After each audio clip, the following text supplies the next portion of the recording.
નમસ્કાર વિદ્યાર્થી મિત્રો, આગળનો શાંતિ રમતનો વોલીબોલનો પાઠ ભણ્યા ત્યારબાદ આવે છે એથ્લેટિક પાઠ છે. એથ્લેટિકનો પાઠ નંબર છે 10. પાઠનું નામ છે ચક્રફેંક. તો આ વ્યક્તિગત રમત કહેવાય ને એથ્લેટિક કહેવાય. તો ચક્રફેંકની અંદર આપણે જોઈએ તો ચક્રફેંકનું મેદાન. તો ચક્રફેંકનું મેદાન કઈ રીતે હોય જોઈએ તો આકૃતિ બતાવ્યા પ્રમાણે 2.50 મીટરની વ્યાસવાળી અને ઓછામાં ઓછી 6 મિલીમીટર જાડી લોખંડની એક અન્ય ધાતુ રિંગને જમીનને એવી રીતે દાટવામાં આવે છે. શું કીધું? 2.50 મીટરની એક ગોળ રાઉન્ડ દોરવાનું, બરોબર, એ વ્યાસવાળું. પછી ઓછામાં ઓછી 6 મિલીમીટરની એને જાડી લોખંડની અન્ય ધાતુ અથવા કોઈ પણ અન્ય રિંગની એને રિંગ લેવાની, બરોબર. ત્યાર પછી છે તેને જમીનને દાટવામાં આવે છે. જેથી રિંગની ઉપરનો ધાર બહારની જમીનમાં સમતલ રહે ત્યારે વર્તુળનો અંદરનો ભાગ 1.4 સેમીથી 2.6 સેમી જેટલો રિંગની ઉપરની ધારથી ઊંડો રહે. શું કીધું? જ્યારે જમીનને એવી રીતે દાટવામાં આવે તે રિંગ છે ને, ઉપરનો જે ઉપરની રિંગનો ઉપરનો ધાર છે કીધો એ ઉપરનો ભાગ છે ને એ તમારે દેખાવામાં આવે છે. પણ જ્યારે વર્તુળના અંદરનો ભાગ 1.4 સેમીથી 2.7 જેટલો રિંગની ઉપર ધારથી ઊંડો રહે છે, બરોબર, એટલો ધારથી ઊંડો દાટવામાં આવે છે. પણ રિંગને સફેદ રંગથી રંગવામાં આવે. શું કીધું? જે કાંઈ જમીનથી ઉપરનો ભાગ જે આપણે દાટ્યો જે દેખાય છે, બરોબર, એ આખા ઉપરની ધાર છે એને સફેદ રંગની એને રંગવામાં આવે છે. ત્યાર પછી વર્તુળની અંદર સપાટી સિમેન્ટ કોંક્રીટ અથવા તો કોંક્રીટ કે અન્ય યોગ્ય પદાર્થથી સખત અને સમતલ રહે તે પ્રમાણે બનાવેલ અને લપસી પડાય તેવી ન હોવી જોઈએ. શું કીધું? જે કંઈ રિંગની અંદર કંઈ જે ગોળ સર્કલ છે, બરોબર, ચક્રફેંકનું જે મેદાન છે એની અંદર, તો રિંગની અંદર કોઈ પણ એવી અંદરની સપાટી અંદરની આમ સમતલ હોવી જોઈએ. કોઈ સિમેન્ટથી ભરી જોઈએ, કોઈ કોંક્રીટથી, કોઈ અન્ય પદાર્થથી સમતલ હોવી જોઈએ. હાવ લપસી જવાય અને લીચી હોવી જોઈએ નહીં, બરોબર. તમારી અંદર ઊભા ચક્ર ફેંકી જવાય એનાથી એવી તમારે સમતલ જગ્યા હોવી જોઈએ. ત્યાર પછી છે વર્તુળની બહારની રિંગની બંને બાજુ રિંગથી 75 સેન્ટીમીટર લાંબી અને 5 સેન્ટીમીટર જાડી રેખા અથવા તો સફેદ રંગની લાકડાની કે યોગ્ય પદાર્થ પટ્ટી મૂકવામાં આવે છે. શું કીધું? વર્તુળની બંને છેડા. શું કીધું? તમારે શું કીધું? કોઈ પણ રિંગની વર્તુળની બહારની બંને બાજુ છે ને 75 સેન્ટીમીટરના પટ્ટા ગાળવામાં આવે છે. કેટલા? 75 સેન્ટીમીટરના. તો પછી એ લાંબી અને 5 સેમી જાડી, બરોબર, 5 સેમી પટ્ટા તમારા જાડા હોવા જોઈએ અને અથવા તો સફેદ રંગથી તો લાકડાના યોગ્ય પટ્ટી મૂકવામાં આવે છે. આ રેખાનો વર્તુળના કેન્દ્રમાંથી પસાર થતી કાલ્પનિક રેખાને છિદ્રમાં અને ફેક પ્રદેશ બંને મધ્ય રેખાને કાટખૂણે છે. શું કીધું? આ રેખાના વર્તુળ છે, બરોબર, કેન્દ્રમાંથી પસાર થતી કાલ્પનિક રેખા છે, બરોબર, એના છિદ્રમાં એટલે ફેક પ્રદેશની મધ્ય રેખાને કાટખૂણે રાખવામાં આવે છે, બરોબર. ત્યાર પછીનું છે તમારું આ પછીનું છે મેદાન. ત્યાર પછીમાં આવે છે ફેક પ્રદેશ. તો ફેક પ્રદેશની અંદર તમારે વર્તુળના મધ્યબિંદુ પાસે 34.92 અંશનો ખૂણો બને તેમ વર્તુળની બહારની 5 સેમી જાડી રેખાઓ દોરી ફેક પ્રદેશ બનાવવામાં આવે છે. શું કીધું? ફેક પ્રદેશ કઈ રીતે? તો વર્તુળની મધ્ય બિંદુ પાસે, બરોબર, વર્તુળની મધ્ય બિંદુ પાસે 34.92 અંશનો ખૂણો બને તેમ બહારથી 5 સેન્ટીમીટર જાડી રેખાઓ દોરી ફેક પ્રદેશ બનાવવામાં આવે છે. પછી ફેક પ્રદેશની સપાટી સમતલ પ્રમાણે નરમ માટીવાળી અને વ્યવસ્થિત કપાયેલા ઘાસ અથવા લોનવાળી હોવી જોઈએ. શું કીધું? જે કાંઈ તમારે ફેક પ્રદેશ છે, બરોબર, એ જગ્યા એકદમ માટીવાળી અને નરમ હોવી જોઈએ અથવા તો કપાયેલા ઘાસ, બરોબર, જેથી કરીને તમે ચક્ર ફેંકો એટલે ચક્ર ફેંકેલું નિશાન તમને દેખાવું જોઈએ. ટૂંકમાં એ સમતલ જગ્યા સારી હોવી જોઈએ જેથી ફેંકવામાં આવેલું ચક્ર જમીન પર પડે ત્યારે તે ચક્ર પડ્યાનું નિશાન સ્પષ્ટ જોઈ શકાય. શું કીધું? આગળ મેં કીધું ત્યારે શું કીધું? તમે જે ચક્ર ફેંક કરો તો ચક્ર જ્યાં તમારે જે જગ્યા પર પડ્યું એ તમારું નિશાન સ્પષ્ટ તમને જોઈ શકાય છે. એવું તમારું મેદાન સારું અને માટીવાળું નરમ હોવું જોઈએ. હવે છે ચક્ર ફેંકનું પાંજરું. તો પાંજરું કઈ રીતે? તો ખેલાડીઓ, પંચો તથા પ્રેક્ષકોની સલામતી માટે ચક્ર ફેંકની વર્તુળમાં આસપાસ યોગ્ય રચનાવાળું પાંજરું ઊભું કરવામાં આવે છે. શું કીધું? કોઈ પણ ખાસ કરીને ખેલાડીઓ માટે કે પ્રેક્ષકો માટે કે પંચો એટલે રેફરીઓ માટે કોઈ પણ ખેલાડીને જ્યારે ચક્ર ફેંકો તો કોઈને વાગે નહીં, કોઈને ઈજા ન થાય, પણ એનું પાંજરું કરવામાં આવે છે. તો જેમાં 3.70 મિલીમીટર પહોળી જાળીઓ, બરાબર, 3.70 મિલીમીટર પહોળી જાળીઓ વાળી 6 પેનલ ટૂંકમાં વી આકારે ઊભી કરાયેલી હોય છે. શું કીધું? એટલા 3.70 મિલીમીટર પહોળી જાળી 6 પેનલ એટલે ટૂંકમાં 6 એવી જાળી બનાવવામાં આવે છે. એને વી આકારે ઊભી કરાયેલી હોય છે, બરાબર, ઊભી ગોઠવવામાં આવે છે. આ જાળીવાળી પેનલની ઊંચાઈ 4 મીટર રાખવામાં. શું કીધું? આ જાળીની મીટરની ઊંચાઈ કેટલી રાખવામાં આવે છે? 4 મીટર. જાળીની રચના એવી હોવી જોઈએ કે જેથી ફેંકેલું ચક્ર તેની ગતિ તથા ધક્કાને લીધે જાળીમાંથી કે જાળી નીચેથી બહાર ન નીકળી જાય તે સલામતી માટે નિયમિત રીતે પાંજરાની ચકાસણી કરવી જોઈએ. જાળી તમારી એવી રીતે ગોઠવવામાં આવે કે જે તમારું ફેંકેલું ચક્ર જાળીની બહાર અથવા તો જાળીની નીચેથી સરકી ન જાય, બરાબર, જાળીની બહાર ન નીકળી જોઈએ એવી રીતે તમારી ગોઠવણ હોવી જોઈએ. એ રીતે પાંજરાની તમારે ચકાસણી કરવી જોઈએ, બરાબર. આ રીતે એનું પાંજરું ગોઠવવામાં આવે છે. એટલે પાંજરું ગોઠવવાનું કારણ કે કોઈ પણ ખેલાડી પ્રેક્ષકો જ્યારે જોવા આવે રેફરી એના માટે સલામતી માટે. ત્યાર પછી ચક્ર એટલે ડિસ્કસ, બરાબર. તો આકૃતિ બન્યા મુજબનું ચક્ર લાકડાનું, લોખંડનું કે ફાઇબર જેવા પદાર્થનું બનેલું હોય છે. કીધું આકૃતિમાં દર્શાવ્યા પ્રમાણે કેવું ચક્ર આપણું લાકડાનું કે લોખંડનું અથવા ફાઇબરનું પદાર્થનું બનાવેલું હોવું જોઈએ. ચક્રનો વચ્ચેનો ભાગ લાકડાનો હોય ત્યારે તેની કિનારી આશરે 6 મિલીમીટર ત્રિજ્યાવાળી લોખંડ, પિત્તળ કે અન્ય ધાતુની ગોળાઈવાળી રિંગથી મઢેલી હોવી જોઈએ. શું કીધું? જે પદાર્થ લાકડાનું કે લોખંડનું તમે બનાવેલું હોય, બરાબર, તેની કિનારી એટલે ચારે બાજુનો જે છેડો છે, બરાબર, એનો કોર 6 મિલીમીટર ત્રિજ્યાવાળી પિત્તળ અથવા ધાતુની ગોળાઈ રિંગથી મઢેલી હોવી જોઈએ. લોખંડ અથવા તો પિત્તળની એવી ધાતુઓથી મઢેલી હોવી જોઈએ. ચક્રની બંને બાજુ એક સરખી ઢોળાવવાળી તથા કેન્દ્રમાંથી 2.5 સેમીથી 2.8 સેમી સુધીના ઘેરાવાળી સપાટી સમતલ હોય છે. શું કીધું? ચક્રની બંને બાજુથી સરખી. શું કીધું? ચક્રની બંને બાજુ તમે જુઓ તો કેન્દ્રથી જગ્યા 2.5 થી 2.8 સેમી સુધીની ઘેરાવાળી સપાટી સમતલ હોવી જોઈએ, બરાબર. આ તમારું માપ પ્રમાણે બંને બાજુની જગ્યા. પછી ચક્ર ધાતુની પ્લેટ વિના પણ બનાવી શકાય. શું કીધું? ચક્ર ધાતુની પ્લેટ વિના પણ બનાવી શકાશે, પરંતુ તેના માપ નિયમ મુજબ હોવા જોઈએ. ભાઈઓ માટે 2 કિગ્રા અને બહેનો માટે 1 કિલોગ્રામ વજનના ચક્રનો ઉપયોગ થાય છે. શું કીધું? તમે કોઈ પણ ધાતુનું બનાવી ગયું પણ ચક્રની અંદર વજનમાં ફેરફાર થવો જોઈએ નહીં. તો ભાઈઓ માટે ચક્ર 2 કિલોગ્રામ ઉપયોગમાં લેવામાં આવે છે અને બહેનો માટે ચક્ર 1 કિલોગ્રામનું પણ લેવામાં આવે. ત્યાર પછી છે ચક્ર ફેંકના કૌશલ્ય. શું કીધું? હવે પછી આગળનું તમે જોયું મેદાન, બરાબર. હવે પછી એના કૌશલ્ય. તો કૌશલ્ય કઈ રીતે? તો 2.50 મીટર વ્યાસવાળી, શું કીધું? 2.50 મીટર વ્યાસવાળા વર્તુળાકાર નાના મેદાનમાંથી ચક્રને ફેંક પ્રદેશમાં મહત્તમ અંતરે ફેંકવા શરીરની વિવિધ અંગોના યોગ્ય હલનચલન દ્વારા મેળવેલ બળ, ધક્કા કે ચક્ર સુધી પહોંચવામાં ચક્ર ફેંકની સમગ્ર શૈલી પદ્ધતિને નીચે મુજબના ઘટકોમાં વહેંચી અભ્યાસ કરીએ. શું કીધું? આ સમગ્ર આખા શરીરનું હલનચલન જે કાંઈ હોય, બરાબર, નીચે બધી ચક્રપોકના જે ઘટકો એટલે એના કૌશલ્ય છે એ તમારું નીચે મુજબ તમે દર્શાવેલા છે. એ પ્રમાણે આપણે એ ઘટકો વાઇઝ આપણે બધા કૌશલ્યો કરવાના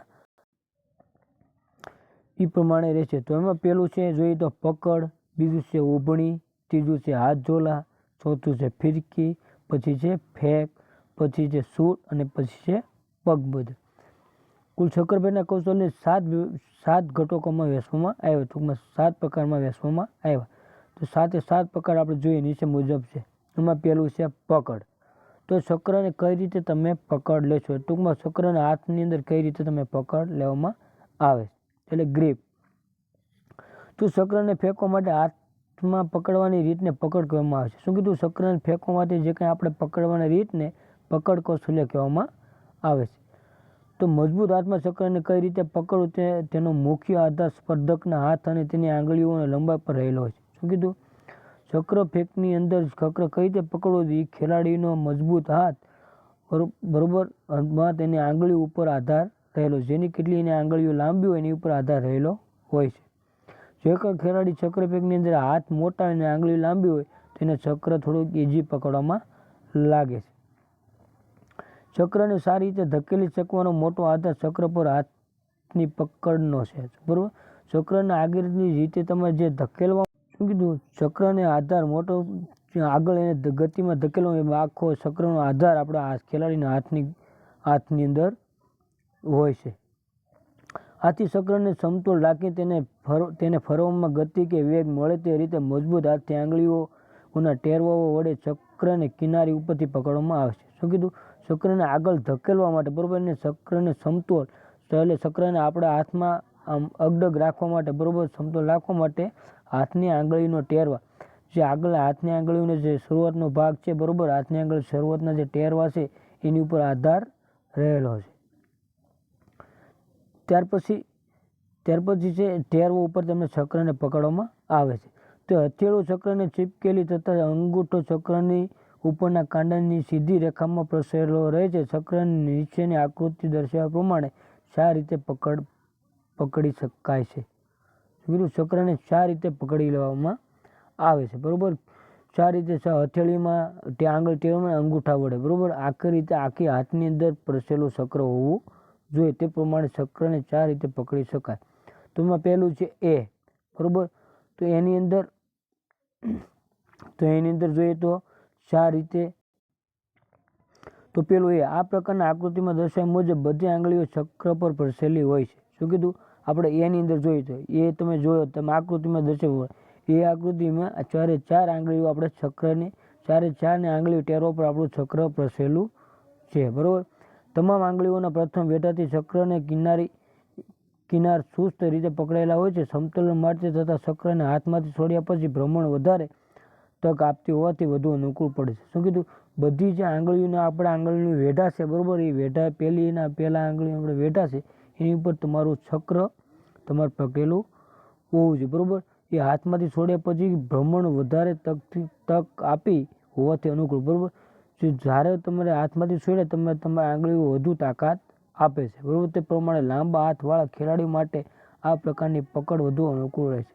શું કીધું, જ્યારે તમે વધુ ચક્ર તમે ભ્રમણ કરી શકો. તો આ જે લાંબા હાથવાળા ખેલાડી હોય તો એની આંગળીઓ લાંબી હોય છે. તો આ ખેલાડીઓ માટે આ તમારું પકડનો પ્રકાર બધું મહત્વનું હોય છે. ત્યાર પછી છે અનુકૂળ હોય. ત્યાર પછી છે બી. તો આ પ્રકારમાં જો આંગળીઓ પ્રમાણ લાંબી હોય તો આકૃતિ દર્શાવ્યા મુજબ પ્રથમ 2 આંગળીઓ ભેગી અને બીજી 2 આંગળીઓ પ્રસરેલી રખાય છે. શું કીધું આની અંદર, શું કીધું, તો બી ની અંદર તમે જુઓ આકૃતિમાં, બરોબર, તો 2 આંગળીઓ અલગ અલગ છે અને 2 આંગળીઓ ભેગી છે. બરોબર, તો આ પ્રકારની આંગળીઓ પ્રમાણે લાંબી હોય તો આકૃતિ દર્શાવ્યા મુજબ 2 આંગળીઓ ભેગી અને બીજી 2 આંગળીઓ અલગ અલગ રાખેલી હોય છે. તો આ પ્રકારના પકડમાં પ્રથમ અને બીજી આંગળીઓ દબાણ આપવામાં આવે છે. શું કીધું, આ પ્રથમ આંગળી અને બીજી આંગળીઓ દ્વારા ચક્રને દબાણ આપવામાં આવે છે અને ચક્ર ફેંકવામાં આવે છે. હવે છે સી. બરોબર, તો સી ની અંદર જોઈએ તો આ પ્રકારના ઉપરની આકૃતિ દર્શાવ્યા પ્રમાણે ટસલી આંગળી બીજી આંગળીઓ કરતા પ્રમાણે વધુ પ્રસરેલી હોય છે. ચક્રની કિનારે આંગળીઓના પ્રથમ વેઢા તથા ટેરવા વચ્ચે રાખવામાં આવે છે. શું કીધું, સી ની અંદર તમે જુઓ તો શું કીધું, અલગ અલગ છે. બરોબર, તો આ પ્રકારની ઉપરના આકૃતિ દર્શાવ્યા પ્રમાણે ટસલી આંગળી અને બીજી આંગળી કરતા પ્રમાણમાં વધુ પ્રસરે. બરોબર, ટસલી આંગળી છે ને એ બીજી આંગળીઓ કરતાં પ્રમાણમાં વધુ પ્રસરે એટલે વધારે ચક્રને પકડી રાખે. એટલા માટે ચક્રની કિનારે આંગળીના પ્રથમ વેઢા, બરોબર, ચક્રની જે કિનારે આંગળીના જે આપણા પ્રથમ વેઢા છે એ ટેરવા વચ્ચે રાખવામાં આવે છે. પ્રમાણમાં ટૂંકી આંગળીઓ વાળા સ્પર્ધકો માટે આ રીત વધુ અનુકૂળ છે. બરોબર, શું કીધું, આ જે સી છે, બરોબર, એ જે કોઈ ખેલાડી નાના હોય એના હાથ નાના હોય અને આંગળી ટૂંકી હોય તો એના માટે આ પકડ વધુ અનુકૂળ પડે છે. એના માટે આ પકડ વધુ મહત્વની હોય છે. ત્યાર પછી આવે છે ડી. તો આ પ્રકારની પકડમાં ઉપરના ખેલાડીઓ ઉપરની આકૃતિમાં દર્શાવ્યા પ્રમાણે પ્રથમ 2 આંગળીઓ ભેગી અને બાકીની આંગળીઓ પ્રમાણે વધારે પ્રસરેલી રાખવામાં આવે છે. શું કીધું, ડી ની અંદર જોઈ લો તમે, આ 2 ડી ની છે. બરોબર, શું કીધું, પેલી આંગળી વો ભેગી, બીજી ત્રીજી ચોથી આંગળી છે એ પ્રસેલી, એટલે અલગ અલગ, બરાબર, એ વચ્ચેની જગ્યા છે જુઓ ડીની અંદર. ત્યાર પછી છે ચક્રની સામેની કિનારી કાંડાને અટકેલી હોય છે, જ્યારે હથેળીનો અંદરનો ભાગ ચક્રને અટકેલો હોતો નથી. અંગૂઠો પ્રથમ આંગળીની નજીક રહે તે માટે આ પકડને ગરુડના નોહર જેવી પકડ ગણાય છે. શું કીધું, આ જ્યારે તે ચક્રની પાસે કિનારી કાંડા છે, બરોબર, ચક્ર આપણો કાંડા સાથે અટકેલો હોય છે, આંગળી હોય છે ને કાંડા સાથે. પછી ચક્રને હથેળીનો ભાગ ચક્રને અટકેલો હોય, બરોબર, આપણો હથેળીનો વચ્ચેનો ભાગ છે એ ચક્રને અટકેલો હોતો નથી, બરોબર. અંગૂઠો પ્રથમ અંગૂઠો અને આંગળી નજીક રહે તે માટે, બરોબર, એ અંગૂઠો આપણે આંગળી અને અંગૂઠો ચક્રને કાંડા પકડેલો હોય છે. તો આ રીતની પકડ છે, તો એ આ પકડને ગરુડનો નોર છે, બરોબર. કેમ ગરુડ નોર આપણે પકડ્યા કે તો આ ગરુડના નોર જેવી પકડ ગણાય છે, બરોબર. તો ગરુડના નોર જેવી પકડ ગણવામાં આવે છે. આ પ્રમાણે તમારી બધી પકડના પ્રકાર છે. હવે પછી છે બીજી સ્થિતિ છે ઊભણી. તો ઊભણી કઈ રીતે હોવી જોઈએ? તો જે સ્પર્ધકો જમણા હાથે ચક્ર ફેંકે છે તેઓ પોતાનો જમણો પગ જ વર્તુળમાં પાછળના ભાગની રિંગને અંદરને અટકેલો રાખી મૂકશે. શું કીધું? જે સ્પર્ધકો એટલે જે ખેલાડી જમણા હાથે ચક્ર ફેંકે છે તેઓ પોતાનો જમણો પગ વર્તુળના પાછળના ભાગના રિંગને અંદરને રાખે, બરોબર. વર્તુળના જે પાછળનો ભાગ છે રિંગનો, બરોબર, એને પાછળના ભાગે રિંગને અટકેલો રાખીને મૂકશે, બરોબર. જ્યારે ડાબો પગ 40 થી 50 સેન્ટીમીટર જેટલો વર્તુળની અંદરની બાજુ ફેક દિશા તરફ મૂકશે. શું કીધું? જ્યારે ડાબો પગ ક્યારે મૂકશે? જે આપણે જે બાજુ ચક્ર ફેંકવાનું છે, બરોબર, જે બાજુ મેદાન છે એ બાજુ તમારો 40 થી 50 સેન્ટીમીટર જેટલો વર્તુળમાં મૂકશે, એટલી જગ્યા વચ્ચે બે પગ વચ્ચે. ત્યાર પછી શરીરનું વજન બંને પગ પર સરખું રાખશે, શરીરના સ્નાયુઓ ઢીલા અને શિથિલ રાખશે. શું કીધું? જ્યારે આપણા શરીરનું વજન બંને પગ ઉપર સરખું રાખશે, પણ શરીરના સ્નાયુ ઢીલા રાખવામાં આવે છે. ટૂંકમાં શરીર આપણું ઢીલું એટલે નોર્મલ રાખવામાં આવે છે. ઊભણી લીધા પછી સ્પર્ધકને ચક્રને જમણા હાથમાં લઈ ઉપર દર્શાવેલ પકડો પૈકી પોતાને અનુકૂળ પડે તે પ્રકારની પકડ લેશે અને ફેંક માટેની આગળની ક્રિયા પ્રાથમિક ઝોલા લેવાની તૈયાર સ્થિતિમાં આવશે. શું કીધું? ઊભણી લીધા પછી જે કંઈ સ્પર્ધકને ચક્ર જમણા હાથમાં લેવામાં આવશે, બરોબર. જમણા હાથમાં પકડ લઈ લે પછી આગળને જે કોઈ 4 પકડોમાંથી જે કંઈ પકડ અનુકૂળ પડે એ પકડનો ઉપયોગ કરશે.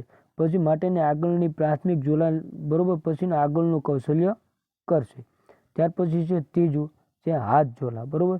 તો ચક્રને કઈ રીતે તમે ઝોલા આપો? ઝોલા આપવામાં એટલે જેમ ચક્રને તમે ઝોલા આપો એમ તમારું ચક્રને ગતિ આવે ને ચક્ર તમારું દૂર પડે છે. ચક્રને ફેંકવાની ક્રિયા શરૂ કરતા પહેલા સ્પર્ધકને શરીરના હલનચલનમાં ગતિ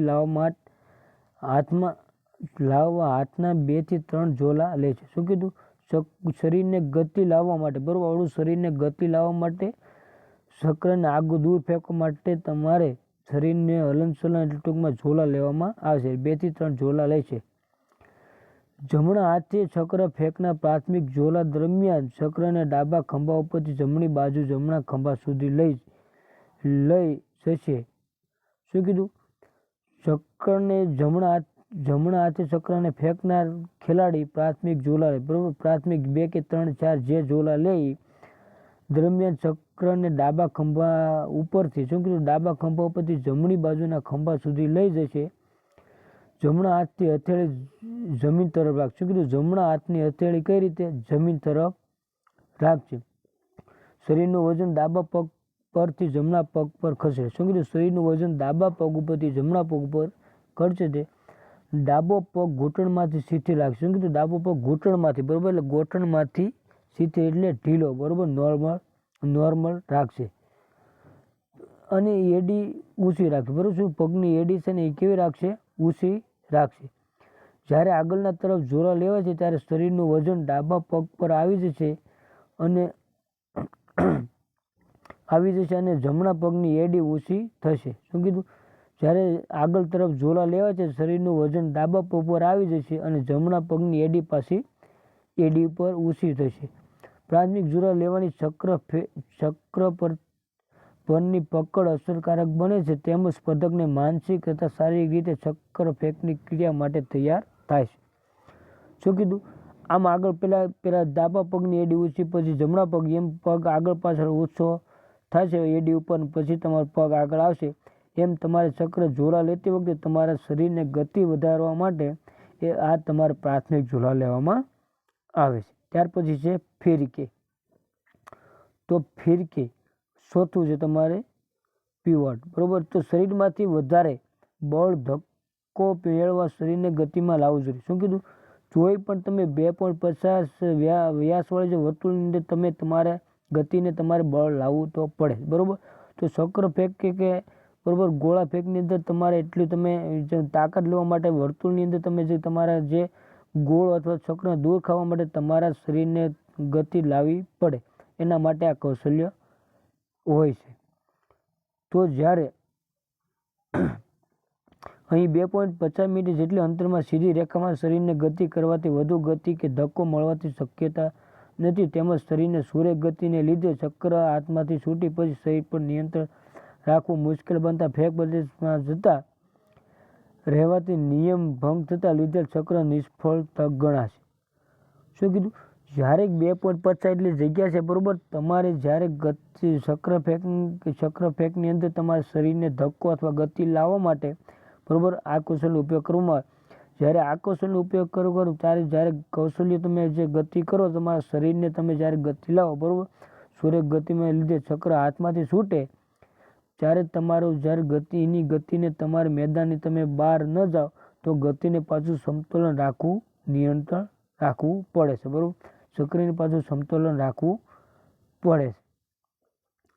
ત્યાર પછી આથી શરીરને ઓછી જગ્યામાંથી વધુ ગતિ આપવા ફિરકી લઈને ચક્ર ફેંકવામાં આવશે. શું કીધું? આ શરીરને આપણે ઓછી જગ્યામાંથી વધુ ગતિ લાવવા માટે આ ફિરકી લઈને ચક્ર ફેંકવામાં આવશે, બરોબર. જ્યારે આપણે શરીર થોડી જગ્યા છે વર્તુળની, એ એટલી જગ્યામાંથી આપણા શરીરને વધુ ગતિ લાવવા માટે ચક્રને વધુ ફેંકવા માટે આ કૌશલ્યનો ઉપયોગ કરી ચક્ર ફેંકવામાં આવે છે.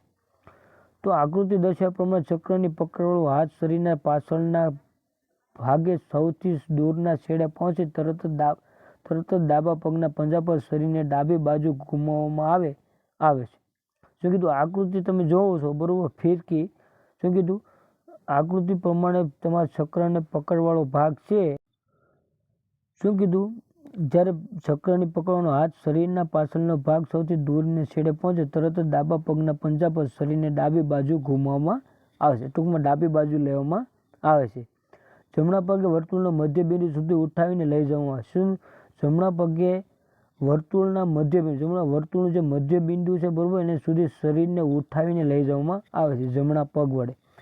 વર્તુળને પોણા 2. શું કીધું? વર્તુળને પોણા 2 એટલે ફિરકી પૂરી કરી ટૂંકમાં પોણા 2 સ્ટેપ લેવામાં આવે છે, એટલે ફિરકી પૂરી કરવામાં આવે છે. વળેલા શું કીધું? પોણા 2 ફિરકી ચક્રને મહત્તમ ગતિ પહોંચવામાં આવે છે. ફિરકી આ સમગ્ર ક્રિયા દરમિયાન પગના ઘૂંટણ સતત બેઠક વળેલી સ્થિતિ રાખવામાં આવે છે. શું કીધું? ફિરકી આ સમગ્ર ક્રિયા દરમિયાન પગના ઘૂંટણ સતત બેઠકની વળે છે. પગના ઘૂંટણ સતત વળેલા તમારે રાખવામાં આવે છે તો તમારા શરીરને ગતિ આવે છે. પગના પંજા કે તે મજાગરાનું કામ કરે છે. ચક્રવાળો હાથ ફિરકીની ક્રિયા દરમિયાન શરીરના પાછળના ભાગમાં સતત ખભા સુધી ઉચકેલો રહે છે, જ્યારે ડાબો હાથ શિથિલ અવસ્થામાં રહે છે. કીધું? ફિરકી લીધા પછી ચક્રવાળો જે હાથ ફિરકી ક્રિયા દરમિયાન, બરોબર, જે ફિરકીની ક્રિયા ત્યારે ચક્રવાળો હાથ છે ફિરકી ક્રિયા તમારી પૂરી થાય તે દરમિયાન શરીરના પાછળના ભાગમાં સતત ખભા સુધી તમારે એ હાથ ઉચકેલો હોય છે, જ્યારે ડાબો હાથ તમારો શિથિલ અવસ્થામાં, તો તમારો ડાબો હાથ એકદમ શિથિલ એટલે નોર્મલ અવસ્થામાં હોય છે, ઢીલો રાખવામાં આવે છે. પણ ચક્રવાળો હાથ છે, જમણો હાથ છે આપણે ચક્ર પકડેલું એમાં ખભા સુધી ઉચકવામાં આવે છે. ત્યાર ત્યાર પછી છે મિત્રો 5મું કૌશલ્ય છે ફેંક. તો તમે ફેંક કઈ રીતે ચક્રને મેદાનમાંથી છોડશો. તો ચક્ર ફેંકની ક્રિયામાં થતી પગની ગતિ સમજવી જરૂરી. શું કરું? કોઈ પણ દિશાની અંદર તમે ફેંકની તમારે ગતિ જરૂરી, ફેંક ક્રિયા તમારે કૌશલ્ય જરૂરી છે, બરોબર. દાખલા તરીકે જે બાજુ આપણે ચક્ર ફેંકવાનું છે એ બાજુ ચક્ર આપણે મેદાનમાં જવું જોઈએ, બરોબર. તો મેદાનમાં જે બાજુ અમુક ખેલાડી જ્યારે શીખે છે, બરોબર, તો ચક્ર ફેંક તમારો મેદાનની બહાર જ પડતું હોય છે. એટલે એના માટે ફેંક કૌશલ્ય ખૂબ જ જરૂરી હોય છે. તો ઘૂંટણમાંથી વળેલો જમણો પગ સીધો કરવાથી પ્રક્રિયા ચાલક ધક્કા પરિણમે છે અને ફેંકની ક્રિયાઓ શરૂઆત થાય છે. શું કીધું? ઘૂંટણમાંથી જે વળેલો જમણો પગ છે એને સીધો કરવાથી પ્રક્રિયા ચાલક ધક્કા મળે. શું કીધું? જે જમણો પગ ઘૂંટણમાંથી વળેલો છે એને સીધો કરવાથી તમારા જે પ્રક્રિયામાં ધક્કો લાગે એને તમારું પરિણામ મળે છે, એટલે બળ તાકાત આવે છે. જમણા પગનો ઘૂંટણ ફેંકની દિશામાં ઝડપથી ગતિ કરે છે. શું કીધું? જમણા પગનો ઘૂંટણ ફેંકની દિશામાં ઝડપથી તમારો ગતિ કરતો હોય છે. તે જ વખતે જમણા પગથી ખૂબ જ બળપૂર્વક ચાલક ધક્કો લેવામાં આવે છે. આ વખતે જમણા પગની એડી જમીનથી ઊંચી થાય અને વળેલો પગ ઘૂંટણમાંથી સીધો થઈ જાય છે. તેમજ શરીરના સમગ્ર વજનને ખૂબ જ બળપૂર્વક જમીનથી ઉપર તરફ ક્રમશ ધક્કા સાથે ઉંચકવામાં આવે છે. ત્યારે ચક્રને હાથમાંથી છોડવામાં આવે છે. શું કીધું? તે જ વખતે જમણા પગથી ખૂબ જ બળપૂર્વક, શું કીધું? જમણા પગથી ખૂબ જ બળપૂર્વક એટલે તાકાતપૂર્વક ધક્કો લેવામાં આવે છે. આ વખતે જમણા પગની એડી, શું કીધું? જમણા પગની એડી જમીનથી શું થાય છે? ઊંચી થાય અને વળેલો પગ ઘૂંટણમાંથી, શું કીધું? વળેલો પગ ઘૂંટણમાંથી સીધો થાય. જે ઘૂંટણમાં તમે વળેલો છે એ ધીરે ધીરે ગતિ લાવવા માટે ઘૂંટણમાંથી પગ સીધો થાય છે. તેમજ શરીરનું સમગ્ર વજન, આપણા શરીરનું સમગ્ર વજન ખૂબ જ બળપૂર્વક જમીનથી ઉપર તરફ, શું કીધું? જમીનથી ખૂબ જ જમીનથી ઉપરની તરફ ખેંચાય છે, બરોબર. ક્રમશ ઉપર તરફ આપણું શરીર જાય છે, બરોબર. તેમજ ધક્કા સાથે ઉંચકવામાં આવે છે ત્યારે ચક્રને હાથમાંથી છોડવામાં આવે છે. શું કીધું? આખા શરીરનું જમીનથી ઉપરની તરફ ધક્કો લાગવામાં આવે છે ત્યારે બધા જ અંગનો આખી બધી તાકાત જે ગોઠણની પગની હાથમાં આવે છે ત્યારે ચક્ર આપણે હાથમાંથી છોડવામાં આવે છે. ત્યારે ચક્ર ફેંકવામાં દૂર જાય છે. ફેંકની દિશા કાટખૂણે જમણો હાથ આવે છે ત્યારે ચક્રને હાથમાંથી છોડવામાં આવે છે. શું કીધું? ફેંકની દિશા કાટખૂણે જમણો હાથ આવે છે. ફેંકની એના કાટખૂણે જમણો હાથ તમારે લેવામાં આવે છે. ત્યારે ચક્રને છૂટ વખતે હાથનો પંજો ઉપરની અનેક ચક્ર નીચે જમીન તરફ હોય છે. શું કીધું? કે ચક્રની છૂટ વખતે, બરોબર, ચક્ર જે હાથમાં તમારે છૂટી ગયો હોય, બરોબર, ત્યારે હાથનો પંજો ઉપરની ચક્ર નીચેની જમીન તરફ હોય છે. જો ઉપરનો પંજો છે, બરોબર, તે જમીન તરફ રાખવામાં, ટૂંકમાં આપણે હથેળી છે જમીન તરફ રાખવામાં આવે છે. આ વખતે આકૃતિમાં દર્શાવ્યા પ્રમાણે ચક્રનો કાંડાનો તથા આંગળીનો છેલ્લો ધક્કો લગાવવામાં આવે છે. શું કીધું? જ્યારે આકૃતિ દર્શાવ્યા પ્રમાણે તમારો છેલ્લો ધક્કો, બરોબર, તમારું છેલ્લે ચક્ર ક્યાં સ્પર્શ્યું હોય, બરોબર, તે પ્રમાણે ચક્રને કાંડા અથવા આંગળીઓનો છેલ્લો, તમારા હાથનો કાંડા અને આંગળીનો છેલ્લો ધક્કો લગાવવામાં આવે છે ત્યારે તમારી ફેંકની ક્રિયા કૌશલ્ય કહેવામાં આવે છે. તમે ચિત્રમાં પણ જોઈ શકો છો. ત્યાર પછી છે છેલ્લું 6થું કૌશલ્ય છે શૂટ, બરોબર. તો શૂટ ચક્રને શૂટ એટલે હાથમાંથી ક્યારે તમે છોડશો. તો જમણા હાથે ચક્ર ફેંકનારનું ચક્ર શૂટ પછી ઘડિયાળના કાંટાની દિશામાં ગોળ ગોળ ફરે છે તે રીતે ફેંકવામાં આવશે. શું કીધું? જ્યારે જમણા હાથે તમારું ચક્ર હાથમાં હોય છે ત્યારે ચક્રને જ્યારે છૂટવામાં આવે, બરોબર, ત્યારે તમે ઘડિયાળની કાંટાની મુજબ ગોળ ગોળ ફરે છે તે રીતે ફેંકવામાં આવે છે. ચક્ર અને કાંડાનો તથા આંગળીઓનો છેલ્લો ધક્કો લગાવવાથી આંગળીઓનો સ્પર્શ ચક્રથી એવી રીતે છોડવામાં આવે છે કે છેલ્લો ધક્કો પ્રથમ આંગળીની લાગે તેવું આકૃતિ, જેથી ચક્ર ઘડિયાળની દિશામાં ગોળ ગોળ ફરતા ફેંક પ્રદેશ તરફ હવામાં ગતિ કરે છે. શું કીધું? જે ચક્ર અને કાંડા તથા આંગળી, ચક્રનો જે કાંડા અને આંગળીનો આપણે છેલ્લો ધક્કો જે આપણે લગાડેલો હોય તે આંગળી સ્પર્શ ચક્રથી એવી રીતે છોડવામાં આવે છે તો છેલ્લો ધક્કો જ્યારે તમે આકૃતિમાં જુઓ એ જ પ્રમાણે જેથી ચક્ર ઘડિયાળની દિશાની તરફ, બરાબર, ઘડિયાળની દિશાની ગોળ ગોળ ફરતા ફરતા ફેક પદાર્થ પર તમારું ચક્ર હવામાં ગતિ કરે છે ત્યારે થાય છે. પણ ડાબા હાથે ચક્ર ફેંકનારનું ચક્ર ઘડિયાળના કાંટાની વિરુદ્ધ દિશામાં ગોળ ગોળ ફરશે. શું કીધું? જમણા હાથે તમે જે ચક્ર ફેંકો એ તમારે ઘડિયાળની કાંટા મુજબ તમારે ચક્ર તમારા ફેક પ્રદેશમાં જાય છે. પણ કોઈ પણ ખેલાડી જે લેફ્ટી હોય, દાબેડી હોય, બરાબર, ડાબા હાથે ચક્ર ફેંકતો હોય તો એના ઘડિયાળના કાંટાની વિરુદ્ધ દિશાની ઉપર ગોળ ગોળ ફરશે. બરાબર. તો મિત્રો આ તમે આકૃતિમાં શૂટ એ કૌશલ્ય જોઈ શકો છો, બધા પહોંચી જાય. હવે મિત્રો છેલ્લું છે તમારું કૌશલ્ય છે પગ બદલ. તો પગ બદલ કઈ રીતે? તો ખેલાડીઓ, તો મિત્રો, તો આ પગ બદલ ક્રિયા છે, કૌશલ્ય છે, બરોબર. તો તમે ચક્રને આવી બધી ક્રિયા તમે સહેજ તમે કૌશલ્ય કર્યા બાદ તમારું 7મું પગ બદલ, જ્યારે પગ બદલ તમારે ન થાય તો તમારું સમતોલન શું થાય છે? વિકાય જાય. અને જેથી કરીને તમે ફાઉલ થઈ જાઓ. તો ફાઉલ થઈ જાય, તમારું ચક્ર ઘણું તમે દૂર ફેંકો છતાં ફાઉલ થાય તો એ તમારું ગણવામાં આવતું નથી. એટલા માટે તમારું પગ બદલ જરૂરી છે. ચક્ર ફેંકો ત્યારે સમતોલન ખૂબ જ રાખવું જરૂરી હોય છે. તો 7મું છે પગ બદલ. તો ચક્ર હાથમાંથી છૂટ્યા પછી શરીરની અને ખાસ કરીને પગની આ અનુસરણ ક્રિયા છે.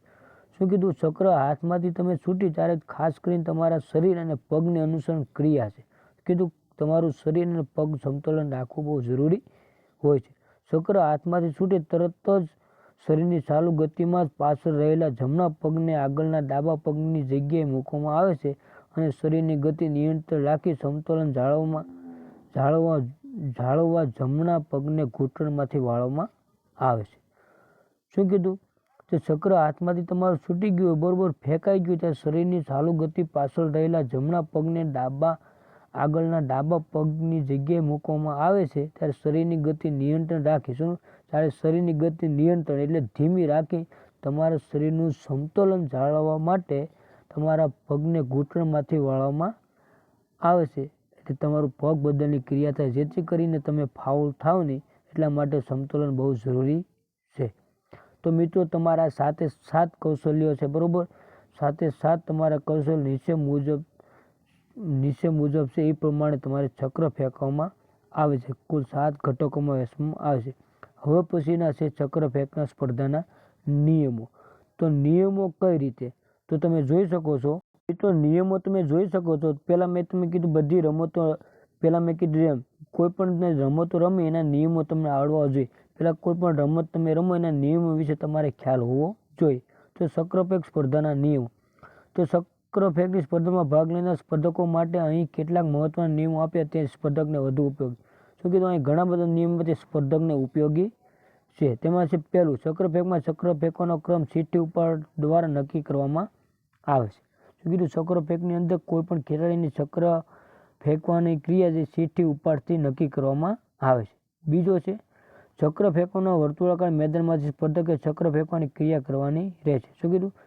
બીજો છે ચક્રફેંકનું વર્તુળ છે એનું જે મેદાન છે, બરોબર, સ્પર્ધકે ચક્ર ફેંકવાની ક્રિયા કરવાની રહેશે. તમારે ચક્રફેંકની ક્રિયા તમારા મેદાનમાંથી કરવાની રહેશે. પછી ચક્રફેંકની ક્રિયા દરમિયાન સ્પર્ધકના શરીરનો કોઈ પણ ભાગ રિંગની ઉપરની બાજુ કે ફેંક પ્રદેશમાં અટકશે તો ભૂલ ગણાશે. શું કીધું? પહેલાં મેં કીધું એમ તમારું સમતોલન રાખવું જરૂરી છે. સમતોલન તમારું જો ન રહ્યું તો તમારું શરીર ગબડી જાય ને ફાઉલ થઈ જાય. તો આ ત્રીજા નિયમ એ જ કહેવા માગે છે કે ચક્રફેંક દરમિયાન સ્પર્ધકે શરીરનો કોઈ પણ ભાગ રિંગને ટૂંકમાં કોઈ પણ પટ્ટાને કોઈ પણ રિંગને ચક્રના મેદાનને અડવો જોઈએ નહીં, તો ફાઉલ ગણવામાં આવશે અને ભૂલ ગણાશે. પછી છે ચોથું, તો ચક્ર ફેંકેલ ચક્ર જમીન પર પડ્યા પછી સ્પર્ધક સ્થિર ઊભા રહીને વર્તુળના પાછળના અર્ધ ભાગમાંથી બહાર નીકળે. જે તમારું ચક્ર ફેંકાઈ ગયું હોય, બરોબર, ચક્ર નીચે પડી ગયું, તો તમારે જ્યારે મેદાનની ચક્ર ફેંક વર્તુળમાંથી બહાર આવવું હોય તો ચક્ર ફેંકના જે અડધો ભાગ છે પાછળની બાજુથી જ્યાંથી ચક્ર ફેંકમાં તમે જ્યાંથી ફેંકવા અંદર જાઓ ત્યાંથી જ અડધા ભાગમાંથી બહાર તમારે નીકળવાનું રહેશે. આગળથી જો બહાર નીકળો આગળના ભાગમાંથી તો ફાઉલ ગણવામાં આવે છે. પાછળના ભાગમાંથી ચક્ર ફેંકવાનો છે અને પાછળના ભાગમાંથી આપણે ચક્રને ફેંકીને બહાર આવવાનું હોય છે. ત્યાર પછી છે પાંચમું, તો ફેક પ્રદેશ માટે દોરેલી રેખા ઉપર ચક્ર પડે તો તે તક નિષ્ફળ તક ગણાશે. કીધું ચક્ર ફેક માટે જે કંઈ ચક્ર ફેક માટે રેખાઓ દોરેલી છે બરાબર, તો એની ઉપર જે ચક્ર પડે તો તમારી તક નિષ્ફળ ગણાશે. જે કંઈ ચક્રફેકનું મેદાન જે રેખા દોરેલી એની ઉપર ચક્ર પડે તો તમારી તક નિષ્ફળ એટલે ફાઉલ ગણવામાં આવે છે. છઠ્ઠો છે સ્પર્ધક આંગળીઓને બાંધી શકશે નહીં કે ચીકણી પટ્ટીઓ ઉપયોગ કરી શકશે નહીં, હાથમાં મોજાનો પણ ઉપયોગ કરી શકશે. કોઈ પણ સ્પર્ધક કોઈ પણ તેમને આંગળીઓને બાંધી શકશે નહીં અથવા તો કોઈ પણ સ્પર્ધક ખેલાડીઓ હાથમાં ચીકણો પદાર્થ કે કોઈ હાથની અંદર મોજા કે કોઈ પણ પહેરવાનું નથી, તો એ ગણાશે નહીં. સાતમો છે જો સ્પર્ધકને પોતાની તક માટે સમયસર પહોંચે નહીં તો તેને તક આપવામાં આવશે નહીં. કીધું નિયમ 7, કોઈ પણ સ્પર્ધક કે ખેલાડી તમારે પોતાનો નિયમ સમય અનુસાર પહોંચે નહીં બરોબર, તો તેને પાછળથી જો કોઈ ખેલાડી આવે એને સમય આપ્યો એ જ સમય તમારે હાજર રહેવાનો રહેશે. તો તમે સમય હાજર ન રહ્યા તો તમારી તક આપવામાં આવશે નહીં. પછી છે 8મો, ચક્રફેકની સ્પર્ધામાં 8 કે 8થી ઓછા સ્પર્ધકો હશે તો દરેકને વારાફરતી 6 તકો આપી વિજેતા ક્રમ નક્કી કરવામાં આવે છે. શું કીધું? ચક્રફેકની કોઈ પણ સ્પર્ધામાં 8 કે 8થી ઓછા સ્પર્ધકો હશે તો દરેકને વારાફરતી 6 તકો આપવામાં આવશે, પછી વિજેતા ક્રમ નક્કી કરવામાં આવે છે. પછી છે 9મો, સ્પર્ધામાં જો 8 કરતાં વધારે સ્પર્ધક હોય તો શરૂઆતના દરેકને 3 તકો અપાશે. શું કીધું?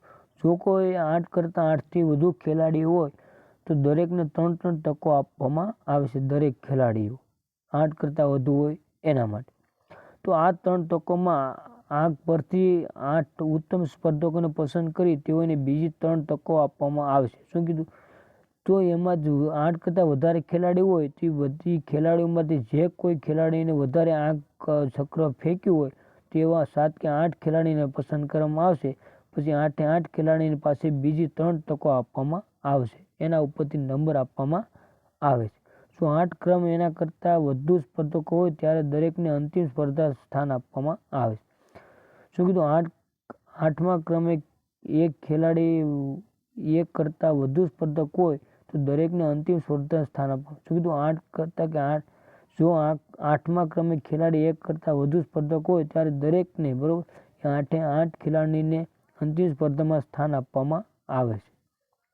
પછી છે છેલ્લો નિયમ છે 10મો, તો વિજેતા ક્રમ માટે જો ગાંઠ ટાઈ પડશે તો સંકળાયેલા સ્પર્ધકોને તે પછીના ઉત્તમ આંકને ગણતરીમાં લઈ ગાંઠ ઉકેલાશે. શું કીધું? વિજેતા ક્રમ નક્કી કરવા માટે જો ગાંઠ ટાઈ ટૂંકમાં ટાઈ પડશે તો તેમાં સંકળાયેલા ખેલાડી સ્પર્ધકોને પછી ઉત્તમ આંકને ગણતરીમાં લઈને ગાંઠ ઉકેલાશે. કીધું જે કોઈ ખેલાડીએ ટાઈ પડી હોય તો બરોબર, જે કોઈ ખેલાડીને 3 ટાઈમાં જેનો આંક ઉત્તમ હોય બરોબર, ઉત્તમ એટલે આગળ હોય બરોબર, વધારે જેને ચક્ર ફેંકવું હોય તે એના ઉપરથી ટાઈ ઉકેલા છે તેને નંબર આપવામાં આવશે. 6 તકોમાં ઉત્તમ આંક સરખા હોય ત્યારે ગાંઠ જો પ્રથમ સ્થાન માટે હોય તો જ્યાં સુધી ગાંઠનો ઉકેલ ન આવે ત્યાં સુધી એક વધારાની તક આપવામાં આવે.